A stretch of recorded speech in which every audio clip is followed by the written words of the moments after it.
Saugata Gupta, the MD and CEO of the company. Hi Saugata, good to be speaking with you. Well, the commentary around the rural recovery is something which is gaining ground. What's been your reading with respect to how things are on the ground right now, especially on the rural front? If I look at last year, it was a combination of two factors. Obviously, rural demand was stressed. The premium part of the portfolio continued to grow.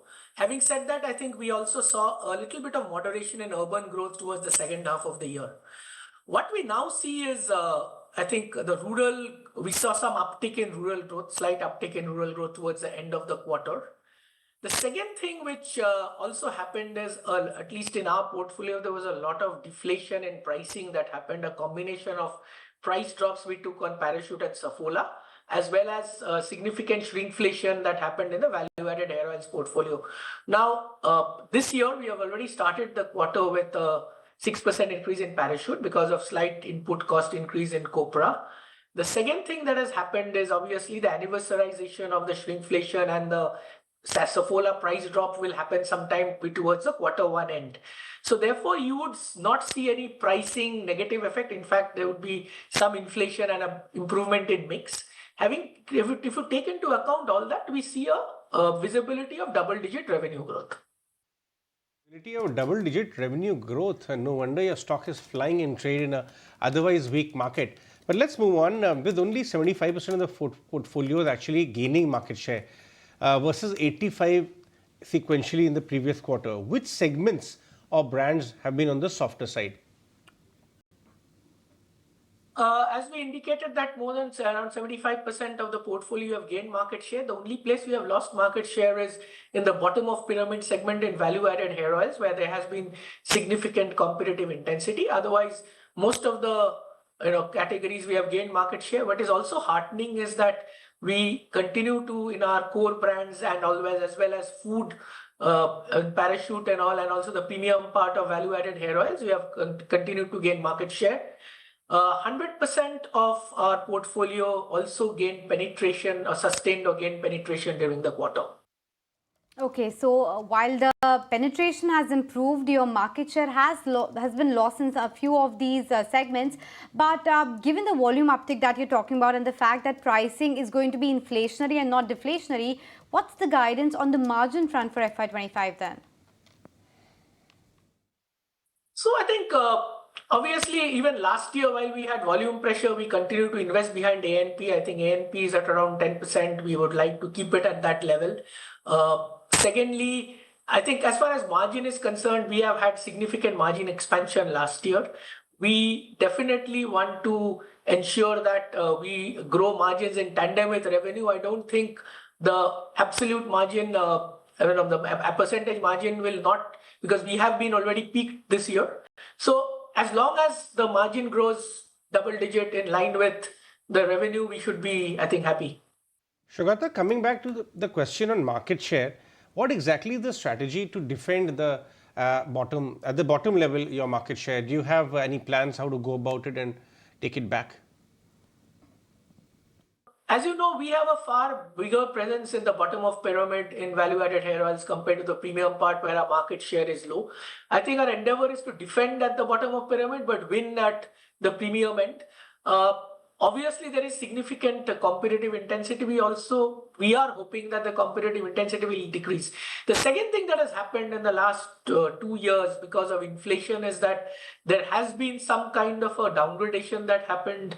But we are now noticing for the last 6 months, the premium or the mass premium segments of the value-added hair oil is now recovering. Okay, so the target is to increase the premium end of market share while defending the lower end. But what about the food and premium personal care category? Because that's now almost 20% of your revenue. Going forward, what kind of growth do you envisage? What could it become as the overall pie in the revenue share? This part of the business we are extremely focused on. We believe that this part of the business should grow 20% every year if you have to deliver a double-digit revenue growth, and also the fact that we reduce our dependence on the commodity part of the portfolio where, as you know, the core, there's a significant dependence on commodity, which is volatile. And that gives you stability as far as margins is concerned and also growth. Now, if you look at foods, we have grown 4x since FY21. We have also grown significantly digital business. But I think this year, the most important thing about foods is that we did a reset and we have a 800 bips margin improvement, which we have done in foods. And therefore, we are well poised to now grow the category at 20% plus. I think digital, again, we have now got critical mass. And we expect the digital business also to get into at least a double-digit EBITDA by FY27 with a 2x times growth. And we believe that this business will contribute to, which is now 20%, over the next 3 years will be 25% of our overall portfolio in India. Saugata, let's talk about your recovery in the international business, Bangladesh in particular, Middle East. How exactly things faring there? I think Bangladesh has staged a smart recovery, although there is inflation, there is stress in the economy, but I think overall situation is far better. We are extremely strong in Bangladesh. We have also got significant growth in Middle East and Africa. Last quarter, because of the HPC category being a little subdued, we didn't get much growth in Vietnam. Having said that, I think we are reasonably on course to deliver double-digit constant currency growth in the international business. Okay, so double-digit growth in the domestic business, double-digit in constant currency international as well. That's fairly optimistic there, Saugata. But before I let you go, last question on the Beardo and the Plix portfolio as well. Where do you see it scaling up? Any internal targets? Well, I can tell you that based on, most of the startup brands are in red. Beardo is actually one of the more profitable version. It's already turned positive at this current scale of Beardo.